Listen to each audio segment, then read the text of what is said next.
Okay, Marla, I'll go ahead and get started. Sure.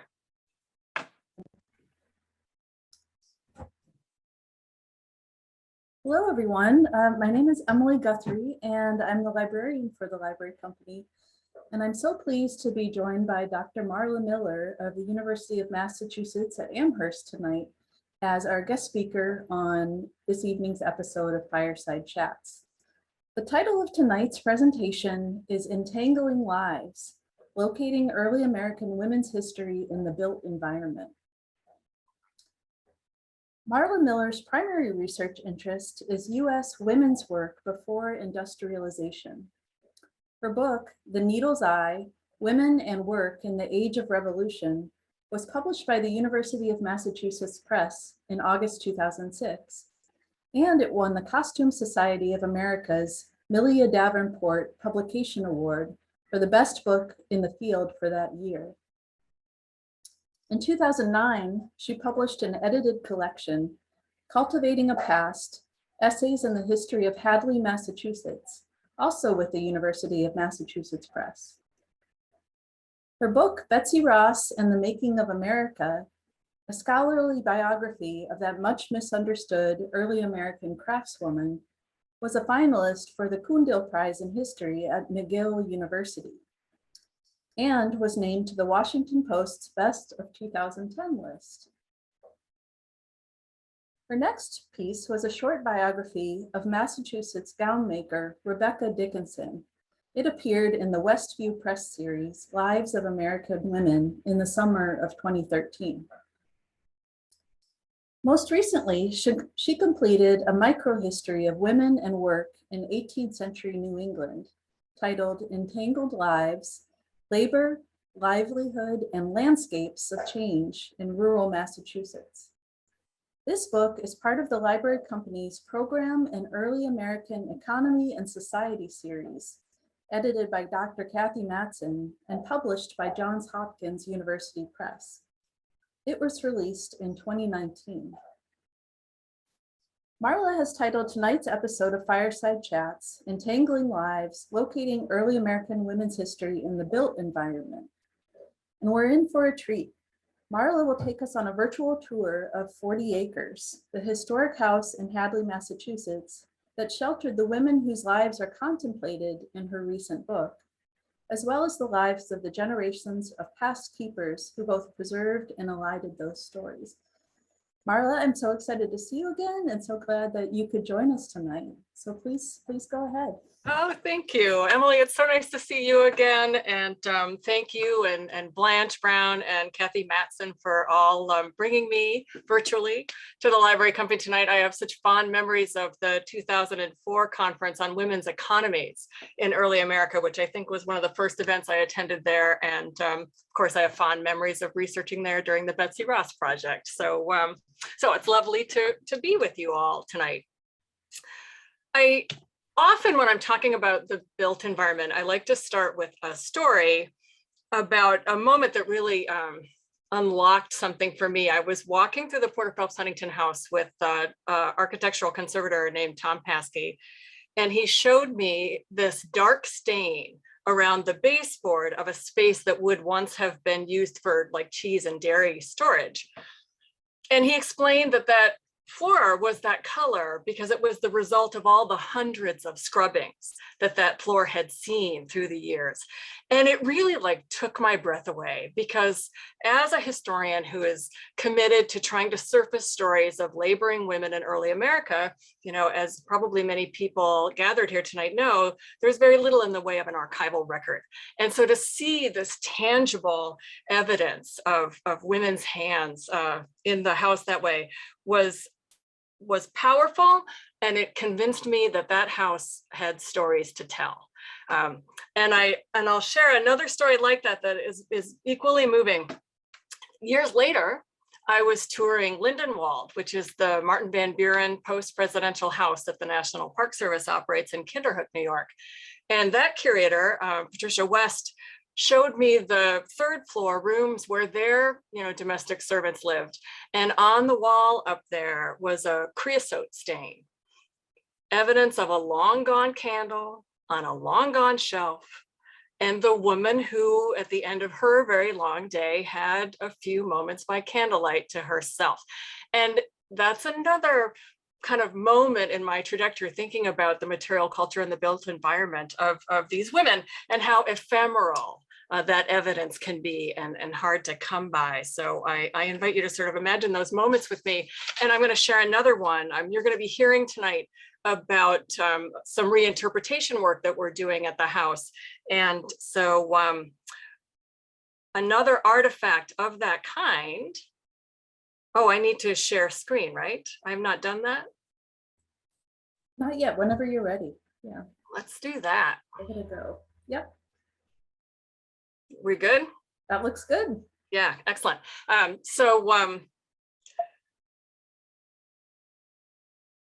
But that did not advance, right?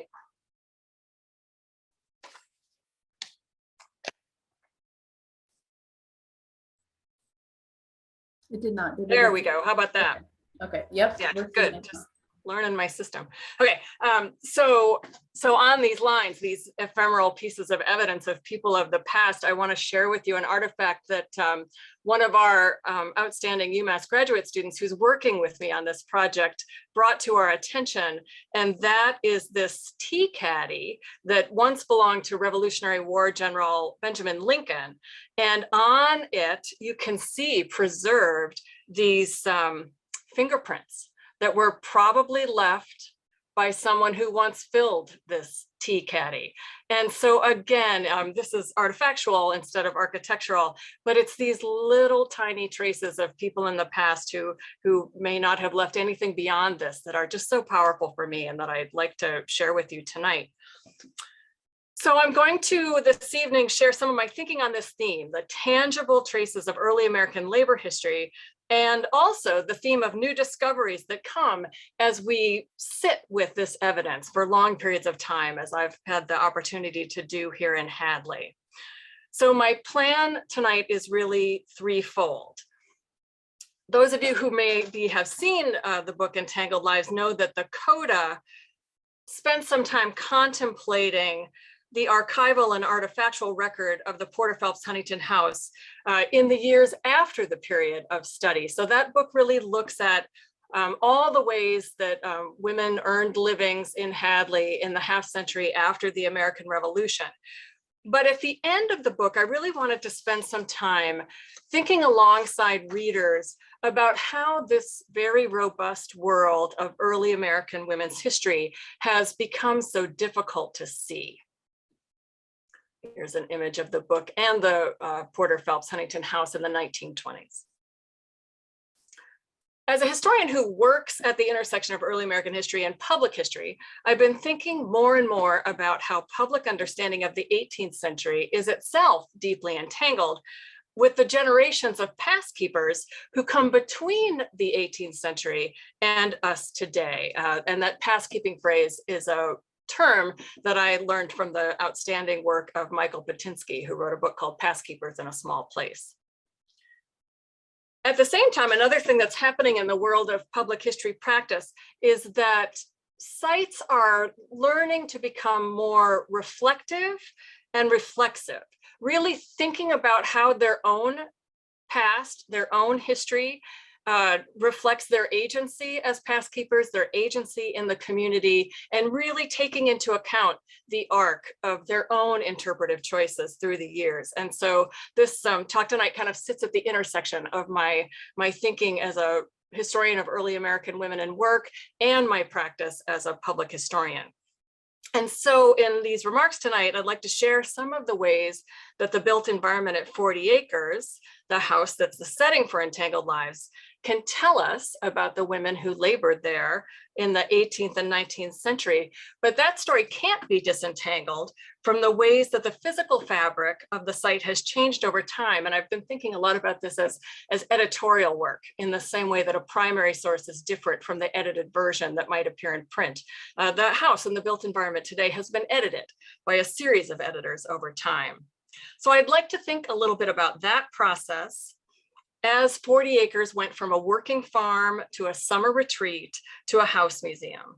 And then as we conclude, I'll leave you with a quick word of all the work that's going on over the past year to surface new stories and rethink how we're going to tell old stories, stories we've already known. And also suggest some of the ways that traditional scholarship like this book can find expression in historic house museums and reach new audiences that way. And before I go any further, I really want to give a shout out to the 4 stellar UMass graduate students who have been on this journey with me, and you'll hear more about them as the talk goes on, but that's Brian Whetstone, who's co-authoring the National Register nomination I'll be talking about. Emily Whitted, who I just mentioned, who brought that artifact to my attention. She's the project lead on reinterpreting the collections and the house tour. Erica Slocum is researching the history of the local Black community from the era of enslavement up to the 20th century, which has not been narrated in Hadley before. And Allison Russell is researching the family's involvement in the Atlantic slave economy. So today's talk is really informed by this wonderful year of collaboration that we all have enjoyed. The research that became the book is anchored in the vast collections, buildings, and landscapes of this house, 40 acres. The farm was first established in 1752 by Moses Porter and Elizabeth Pitkin Porter, who were 4th generation settlers whose ancestors had helped colonize the Connecticut River Valley. The reason we know about the house today is rooted in many ways in the survival of 2 powerful documents, and that's one is the house itself, which you see here, and also the diary of Elizabeth Porter Phelps, which she kept from the 1760s almost to the time of her death in 1817. The same descendant, a man named James Lincoln Huntington, is responsible for both the preservation of the house and the publication of the diary. And it's really the latter, I think, that launched this family story into the consciousness of historians of early American women's lives. And I'll say more about that later. When the house was first listed on the National Register of Historic Places in 1972, there are some telling details that help us see how it was understood at that time. For one thing, you'll see here that the house was described as unaltered since 1799, a phrase that really elides a lot of active decision-making about the house and especially the grounds in the second quarter of the 20th century. The site, and again, we're going to come back to this later, is as much a document of the 1930s and 40s as it is the late 18th and early 19th century. I'll also point out, if you take a look here, that the areas of significance that the nomination calls out in the early 70s, you see here are architecture and an added other early settlement. Now, in the 1970s, options that we have today about labor history and women's history and other social history categories weren't available, so they didn't have that to think about. But we've noticed with interest that not even agriculture was checked on this form at that time, even though the estate at its peak encompassed about 600 acres. Now, if we fast forward about 20 years, in the early 1990s, the site undertook its first major reinterpretation initiative, and now we're in the middle of its second. Laurel Ulrich, Christopher Clark, Dan Horowitz, and many other scholars helped us rethink what the museum could be and what it could do. And at this time, the site really became firmly rooted in women's history. And I was delighted to be on the scene at that time. I was a graduate student at Chapel Hill, just really embarking on my dissertation about women and work here in the Valley. And so I have to say, it makes me smile too, to think of the doctoral students I'm working with now. And I hope that, years hence, they too might be circling back to this same content later in their careers. So the Diary of Elizabeth Porter Phelps is extraordinary, and it is, like many things, it is both a blessing and a challenge, because I didn't want to be telling the story of these working women only as seen through the eyes of Elizabeth Porter Phelps, their employer and enslaver. So I was trying to find ways to think past the document itself and the correspondence in the collection too, which is quite considerable, which is one of the reasons that moment in the dairy, thinking about the stain around the baseboard, was so powerful for me. And at the same time, right in those years, I was connected to the Vernacular Architecture Forum, which is a really fantastic organization if you're looking to learn more about these kinds of structures. And I learned so much at that time from the extraordinary scholars who are active in those conversations. I sat down with the site's historic structures report, which if you're interested in citing your narratives in these kinds of places, and a good thing to look for is whether a site has a historic structures report. I read that line by line, looking for opportunities that might connect to the stories I was trying to tell and what the implications might be for the women who experience those rooms as workers and not as homeowners. And then also I was just immersed in the writings of scholars like Bob St. George and Tara Gleason, Kevin Sweeney and Richie Garrison and others, trying to connect their analysis of the built environment to my own growing understanding of these women's lives. And so what I thought I would do is walk through a little bit some of the findings of that study so that you can get a sense of what the house looks like and also what I was able to extract from the building. So this is the house as it first appeared in 1752. The drawing on the left imagines 40 acres. And the photo on the right is a house in Concord that has that same sort of cladding. So you can imagine what it looks like. But it's all wood that is meant to look as if it's stone. And so it's obviously meant to be an imposing and impressive building for people who might pass by. For those who enter the building, one of the things that's most stunning about it is that it's a very early example of the center hall plan. And if you've experienced spaces like this and spaces that are not like this, you can imagine the New England salt box that a person walks into and you immediately confront that winding stair. And in that floor plan, you kind of have to walk through other spaces to get to the spaces you want. They flow into each other. But the center hall plan was an effort, and it's part of a long trend that will unfold over decades and is connected to other trends like the replacement of chairs for benches and other ways that people were interested in individualism in this period. But when you bring somebody into this floor plan, they go directly to the space that you intend them to go to. They don't pass through spaces you don't intend them to go to. So it's part of this family's interest in sort of protecting their privacy against people who might come into the house. And I notice here in this floor plan that the hearths are triangular. That's a little unusual. Here is an image that shows one of the surviving triangular hearths in the household, but this is what would have been in that very first early floor plan. And in the upper chambers, they mostly look like this chamber, the bed chambers upstairs, but I'll show you this one. This is the one chamber of this kind that has no heating source.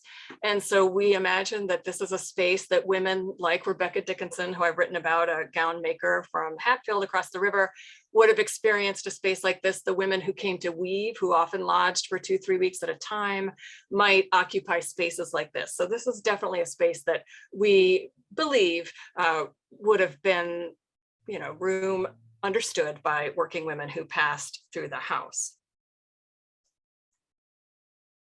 Over time, the house underwent a series of major renovations, and the first one came in 1771, after Moses and Elizabeth's daughter, who was also named Elizabeth, married Charles Phelps. They put on this addition behind the main block. And I'll say that, for a long time, and I think other people understood this as Charles and Elizabeth preparing for their life together and the children that they, anticipated having and did have.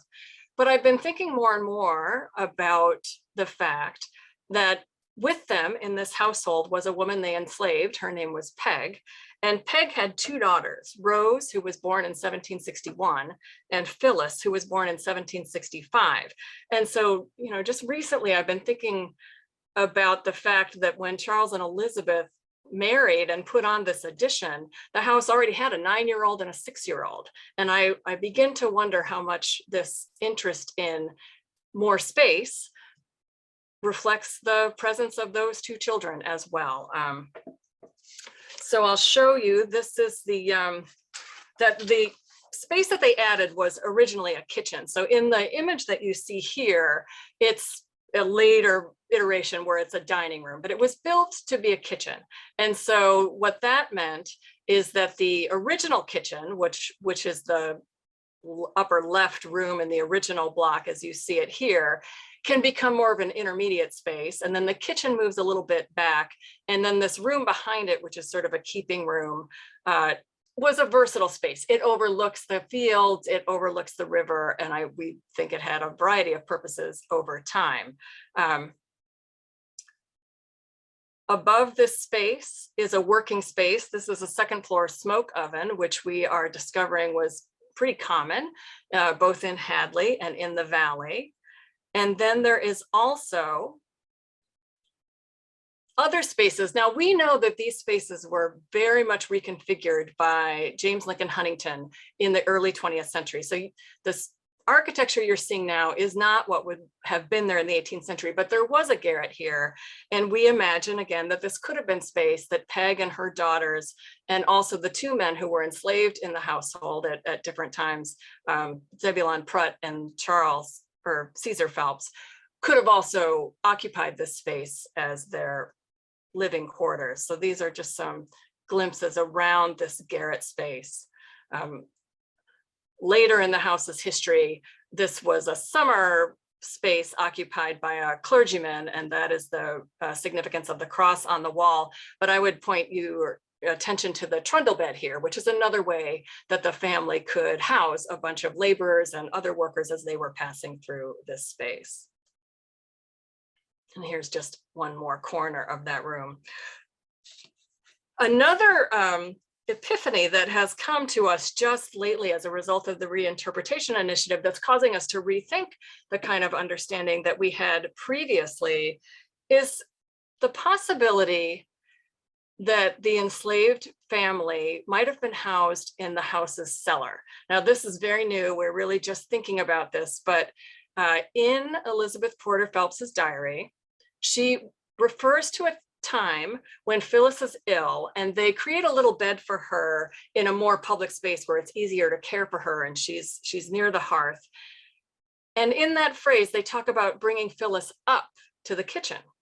And I have to say, as much time as I spent with that diary, I never really noticed that up and the work it was doing until James Lincoln Huntington reintroduced me to that phrase in the course of this research. He calls attention to it in his own thinking about the house. And honestly, as I reflected on that, that makes a good deal of sense. Attics in New England are swelteringly hot in the summer and of course ice cold in the winter, whereas cellar temperature is pretty steady all the time. And we know that there are other houses in the area where people were lodged in basements. And so now we are thinking a little bit about this cellar. And I have to say I had the great privilege of going through the house again with Tom Paskey just this week. And he showed us a space just below the dining room that you see here. And if you see the leftmost chair, behind that in the wall, there's a sliding door that appears to have once permitted goods that would have been stored in the basement to be passed into the kitchen through that sliding door. Later, when the house had a series of renovations to it, that wainscoting covered that up. But it's intriguing to begin to imagine how a cellar functioned and what implications that might have for other thinking about the patterns of the lives that unfolded here. The second major renovation happened in the 1780s. A local woodworker named Samuel Gaylord and other people helped give the house kind of a refresh. And it got this, like the wall was built in, which has the effect of hiding the heavy framing of the house, which was something that people in the Federalist era were interested in having, sort of this lighter atmosphere. And so this is unfolding during the 1780s. But the big thing that happens is at the end of the 18th century, when a number of additions get made. So here you're looking at what we call the South L that extends from that 1771 L that you've seen. That was really a production kitchen. By this time, the family was deeply committed to the dairy that Elizabeth Porter Phelps ran, with the help not only of a series of white domestic servants, but also African-American women in the community like Sarah Jackson, who was a specialist in the dairy that they hired from time to time when they could get her. I think she was from Leverett or Shutesbury, which is a hill town up above Amherst. And also they had the help of a series of Native American women who also worked in the dairy. And in the correspondence, Elizabeth talks about the hard, dirty work that these women of color did to make her dairy a success.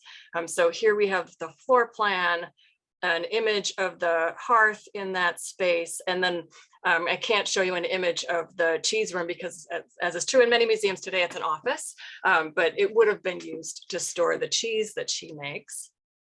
Here's a view looking the other direction back toward the house. So this is a big and generous space. And I'm excited to say that for the first time, our reinterpretation initiative is going to recover this space and bring visitors into it and really create room in the tour and in the house to talk about the lives of these women. And I'll say more about these women themselves in just a little bit. They also added a new kitchen, mostly for the family's use, on the north side. And so here again is an early image of that and an image I shot this week that shows you what it looks like today.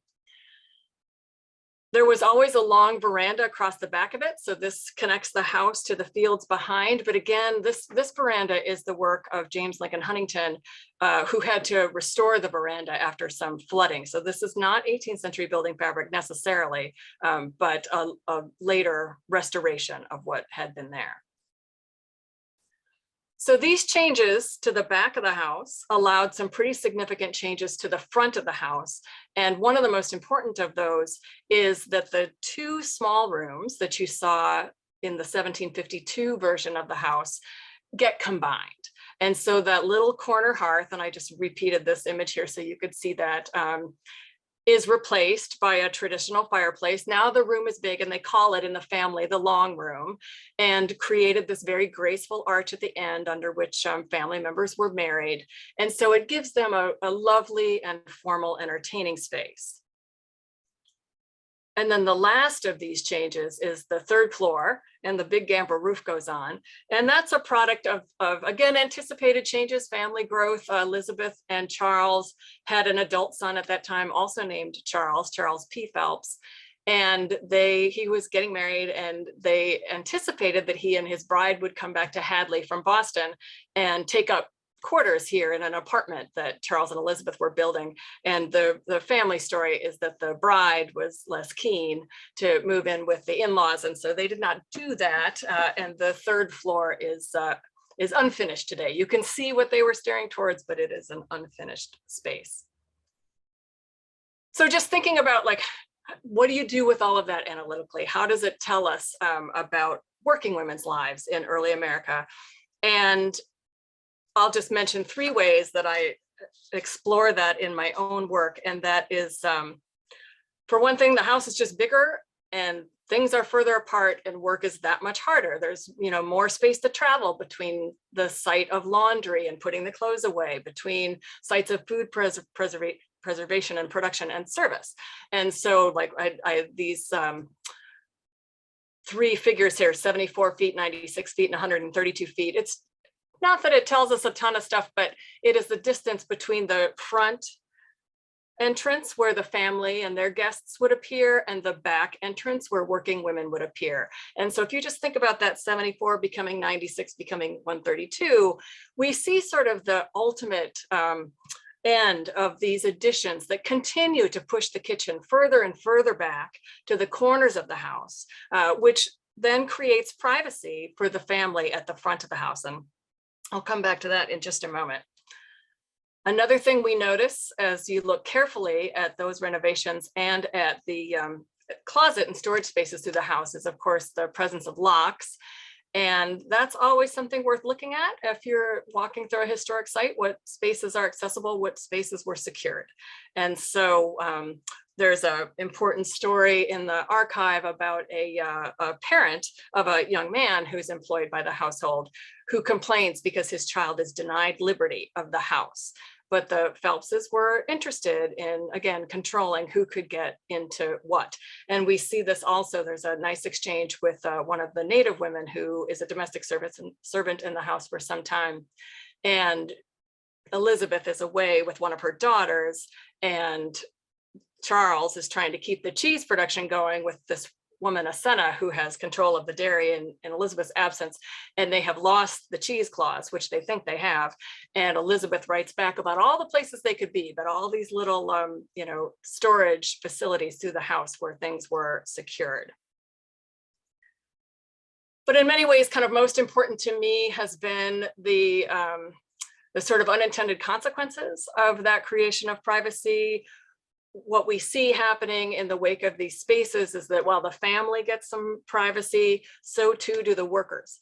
And so Elizabeth talks about the talk and brawl that unfolds in her kitchen that makes her uncomfortable. The young men and young women who are hanging out on that veranda and hanging out in that kitchen naturally form various unions and liaisons, and sometimes children are a result of that. Sometimes it means that a servant leaves earlier than intended, and a lot of times that causes real consternation for the family. There's a wonderful series of exchanges between Elizabeth and a domestic servant named Persis Morse, who finds herself pregnant, and the father is one of the hired men who asks for permission to go visit his family for a few days and is never seen again.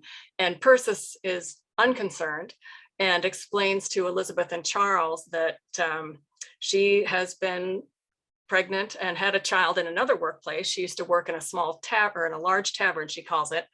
And she had a small child at that time. And she explains to them that her toddler would go around through the tavern and gather up the candlesticks and bring them to Persis to clean. And Elizabeth writes in her letter to her daughter, that Charles and Elizabeth very much like Persis. She's one of the best employees they've ever had, but it's difficult. It doesn't reflect well on the family to have her the mother of an unsanctioned child. And they worry about, will the child compromise her ability to do her work? And so she says, we talk and talk about it and leave it just where we begun.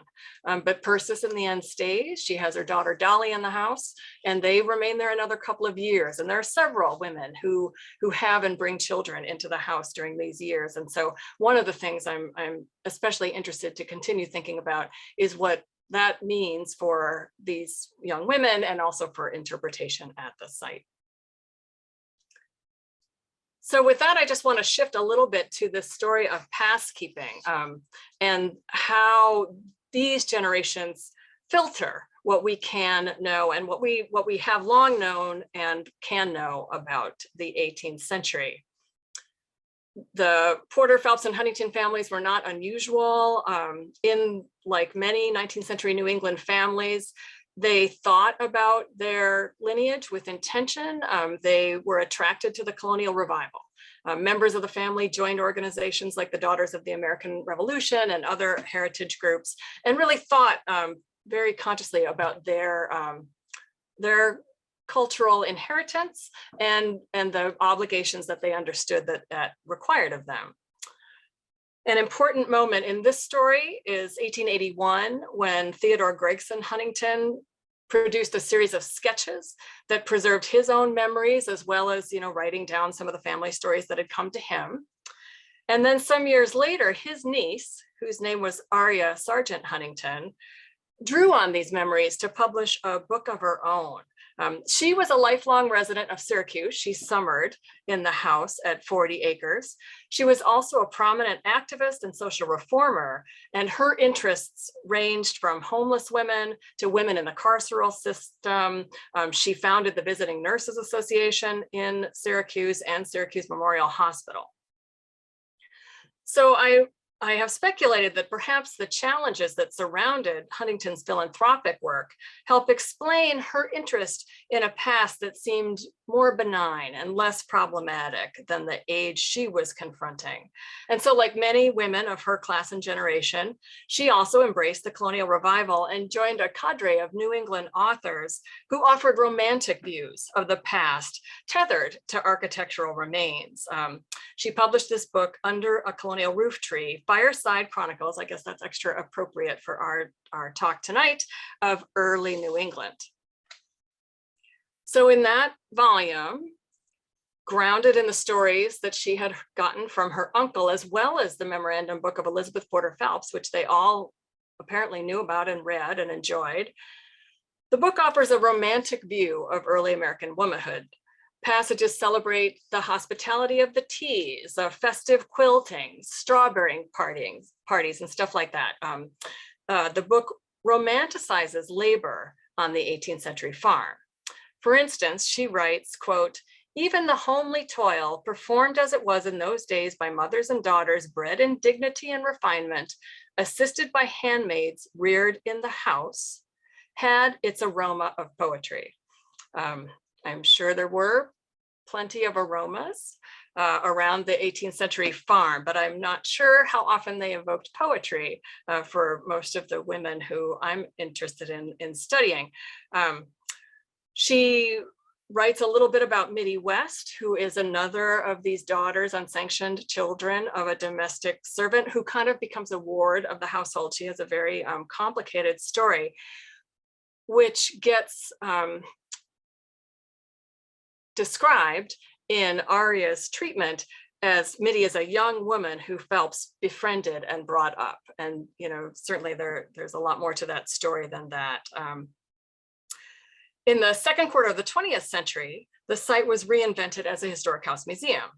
James Lincoln Huntington vigorously pursued development of pastkeeping in the region, historic preservation, collections, archives, etc., and actively remade the site to align with that vision. The changes he implemented document his engagement with regional trends in historic preservation and national trends too. He went down to Colonial Williamsburg, checked in with Old Sturbridge Village. And so his vision of the site was really what he's showing us is what the 1920s imagined the colonial era to be.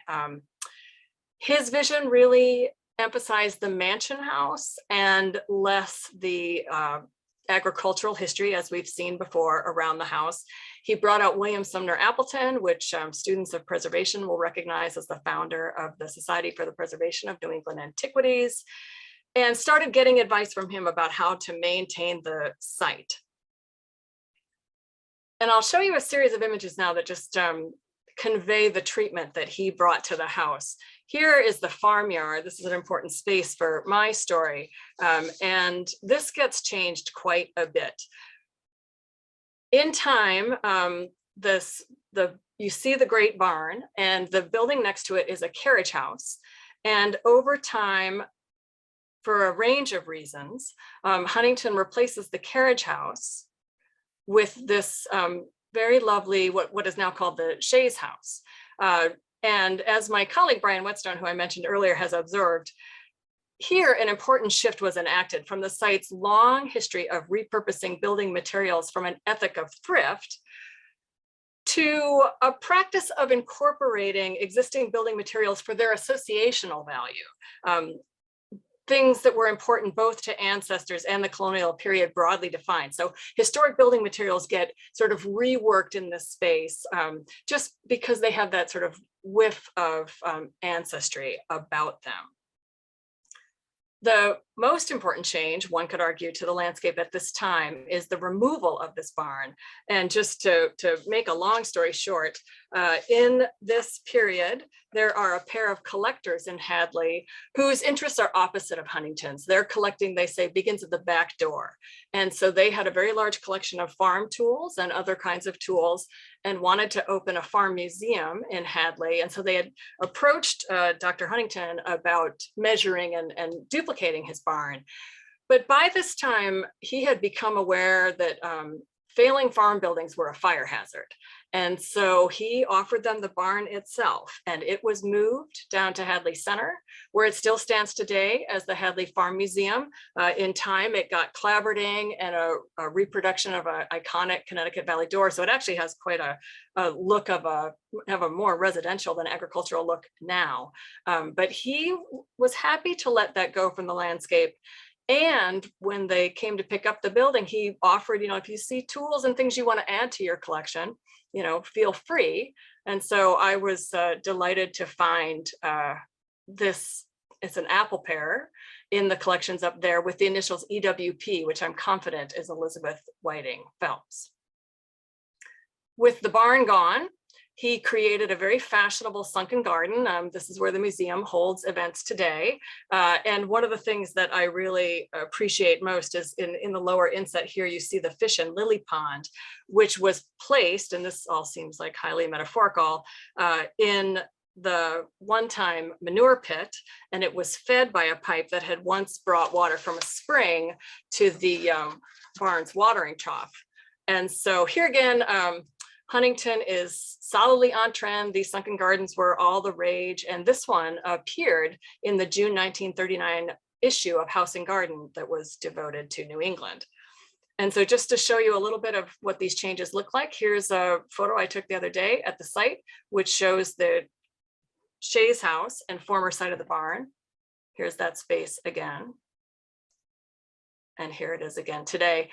So you really get a sense of how the legibility of the farmyard is very much lost. And in these same moments, he also took down all kinds of agricultural buildings, the cider house and a silo, and just things that didn't help him tell the story that he wanted to tell. They might help us today tell a different story, but they didn't help him tell the story he wanted to tell. And so those structures were removed. And I just can't resist sharing this because it's just an important lesson on how we keep learning. On the left is a view that captures, in the background on the left, a cottage that the family had built to house the manager of the farm and that person's family. Once the house was a summer house, they needed somebody on site to take care of it. And that structure filled that role. It later burned. And I have never thought that much about that structure. It was later than the period I traditionally study. But if you look at the view on the right and you see that bank of ferns, that is basically the footprint of that earlier cottage. And I've walked by those ferns 1,000 times and not really thought about them or noticed them or understood what they meant for the site. So it's just a good lesson to me. And then lastly, I'll just share that this is the granite sink that once was in that south kitchen. And again, Dr. Huntington built a terrace behind the house and he relocated that sink to become a bird bath in that time. So that sink is now restored back into the L, but it helps us understand his priorities for the site versus the kinds of questions we bring to it today. But Huntington also, as I mentioned earlier, was the one who brought the diary of Elizabeth Porter Phelps into print in the 1960s. And that really sent a cascade of developments in motion. Some folks in this call might know Laurel Ulrich's article of Pens and Needles, which mentions this source, and more scholars became attracted to this source because there is so much in here to learn. And that really also had a lot to do with, the site is just so well documented and so many people have used the papers. We know really a lot about it. So I want to close with just a word or two about some of these projects that are going on now because we've learned so much from them. One is this project documenting the early history of Black lives in the Connecticut Valley. A team of folks across the valley have been digging deep in local archives and trying to surface the kind of tidbits that together help us tell stories. And one of those stories that is related here is we discovered a good bit of information about a man named Joshua Boston, who had been enslaved by the Porters in Hadley as a younger man. He became free and becomes a leading figure in the Black community of Hadley. And we have learned that the same Samuel Gaylord, who did the interior renovation that I showed you in the 1780s of the Phelps house, also was hired by Joshua Boston to build his own house on his farm it's either late 18th or early 19th century. And there's also some really powerful material that was surfaced during this project that shows Boston becoming an agent of the overseers of the poor. And for many years in this house that Gaylord built, he housed a woman named Phyllis Aberdeen. So we see sort of the end of life of some of these women who worked all of their lives in Hadley. Phyllis Aberdeen was a woman of color in Hadley, and Joshua Boston was paid every year by the Hadley Overseers of the Poor for providing room, board, and firewood for her. And so that's, just gives us insight into this ethos of mutual aid within Hadley's Black community and that community savvy use of town resources, which again is a story we're just surfacing. We've been looking at Phelps Farm across the street, which is the workplace we now know of another member of the Free Black community, Lucinda Paintill, who provided washing in that long L that you see here. And we also learned that Joshua Boston, along with another Free Black man in the community, are listed on the crew who helped build the South L. So it really, it helps draw this all together full circle.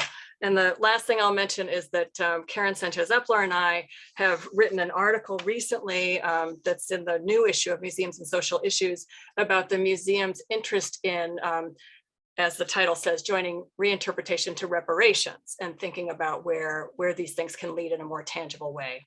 So, so with that, I'll close. I know I've run a little bit over, but I'm looking forward to having a few minutes for questions and discussion. So thank you. Marla, fantastic. Thank you so much. That was a really wonderful presentation, and I'm just stunned at how well documented the property is. And while folks are thinking about what questions they'd like to ask, maybe you could tell us a little bit more about the archives that support research of the property. I understand that it's about 110 linear feet. It's big and getting bigger. So yes, the collections are extensive. The family, again, has always been mindful of its historical significance and appreciative of its history, its own history. And so those papers have been well preserved by the family. And in the, I'm not sure when, but toward the late 20th century, they have been housed for a long time at Amherst College. And so most people who are familiar with the collection will know that the collection is well described on that website. But the collection is just getting bigger and bigger. The family is still very connected to the site. There are lots of descendants who still think of that site as important to them and come back and appreciate it, who also have papers to contribute. Mm-hmm. And so there have been just sort of a steady stream of new materials coming in. And just this last year, a decision was made, just because the papers have gotten kind of large for the college to continue to steward them. And so they are moving to UMass. So they're just kind of in the midst of that. So if people are interested in digging into these papers, there are 100 questions we have, and we would love to see people dig into, especially in the 19th and 20th century records, which are comparatively unexamined. Most work has been in the early period. And so they'll be available at UMass Special Collections and Archives, coming to an archive near me anyway, maybe not near you, but come on up. Excellent, excellent.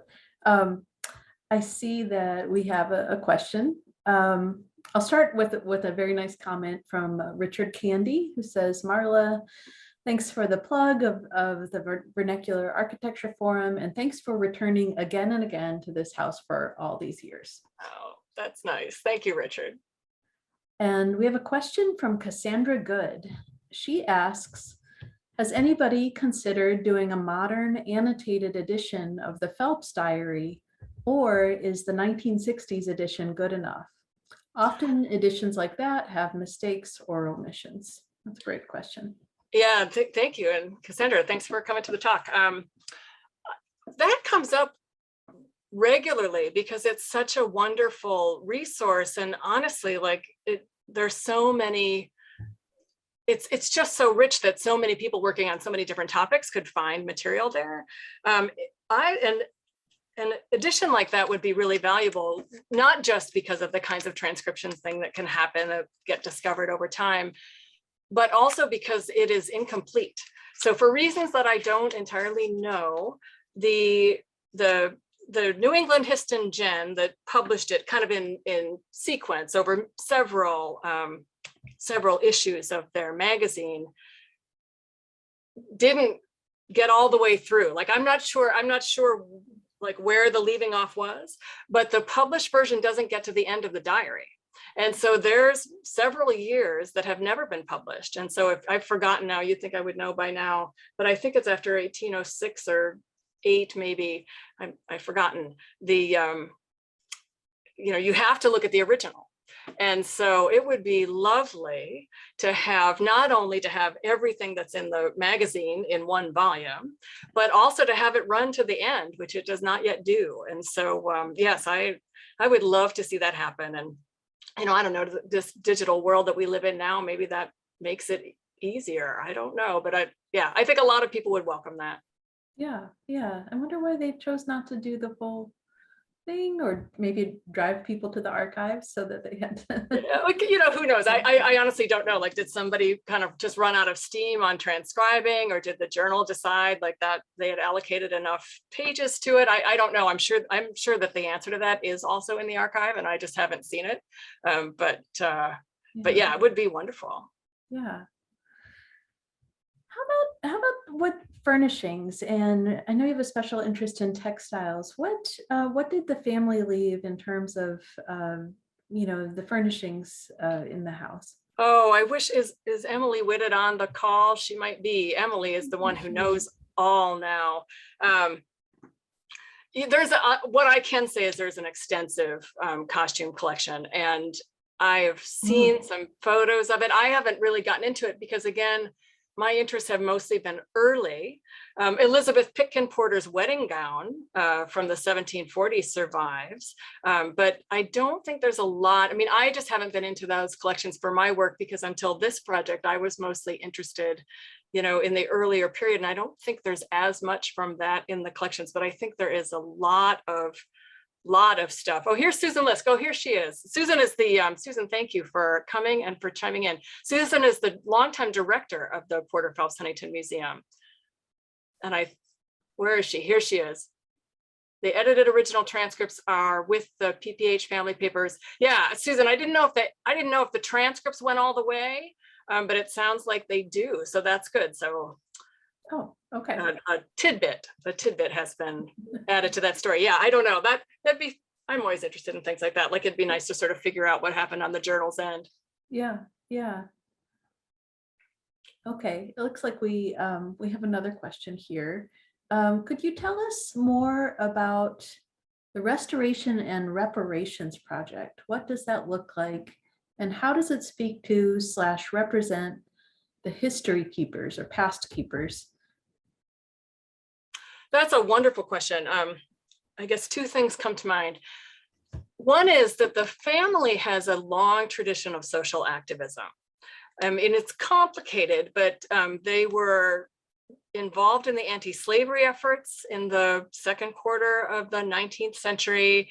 I've mentioned Arya's social justice causes that she was involved in. There's a robust thread of social justice activism in the family. And so it's on mission because it's a value that the family has long held. And so in this recent reinterpretation initiative, the reinterpretation part of this title is really centering, like our motto for the reinterpretation has been mostly, we want visitors to leave the site being struck by the great diversity of lives that have unfolded on this ground.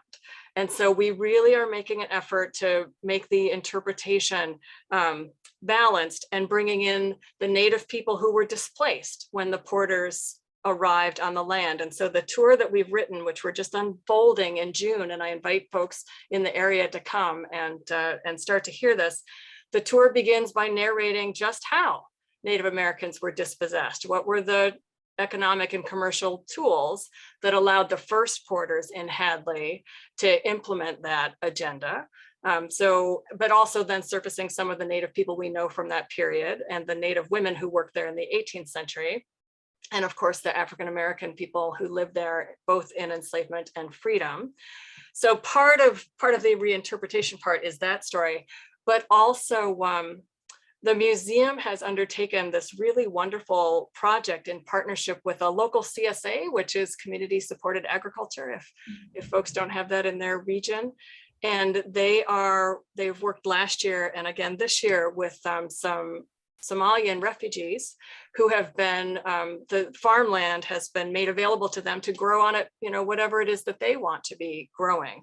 And so it's it's just a pilot project, but is exploring ways to take that farmland and put it back in the hands of people who've been displaced. And so again, it's a pilot project, but I'm very excited about it. And I should say, I don't work for the museum. I'm just watching them do this. And it's just really wonderful.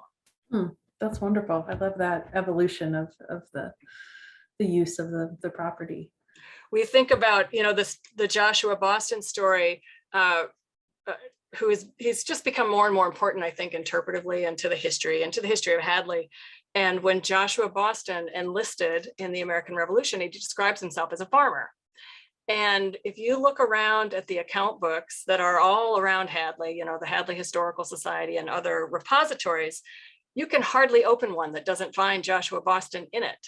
And so the idea of helping people think about, Black farmers in early 19th century Hadley feels important because the number of farmers of color in this country is tiny. And so it's just, surfacing. It's another one of these stories that we really are hoping to surface in the new reinterpretation. Wonderful. Well, we are just about at the top of the hour, so I think we'll go ahead and wrap up. I don't see any further questions. So thank you so much, and congratulations on all this wonderful research. And I believe there is a link in the chat, so if folks are interested in purchasing your book, that will enable them to do that. So Marla, thank you so much. Thank you so much for having me. It's been a pleasure. Good night.